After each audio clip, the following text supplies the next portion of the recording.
yabona abafana kuzona zonke izinto eziphoqayo emhlabeni. Hayi ngisayivumile induku bafethi kukuphoxe uthothi nalo muntu onaye uyaqala ukuthi ube naye yabo.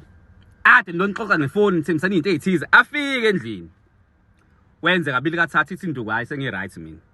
And utsho mhlawumbe izobuya eduze angiphathi khona mawukuthi mhlawumbe lo muntu lo uyayikhulumela yabo. So sakhuluma athi woza phela baby yabo.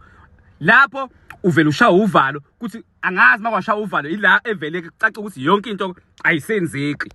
So nje to be on the safe side bafethu futhi uzovashela umuntu oqalayo ukufika noma nje kahle hle umuntu wakho nje okade wasefika but ufuna ukuthi ube naye igame yakho ebephezulu ungawathatha ama chance bafethu.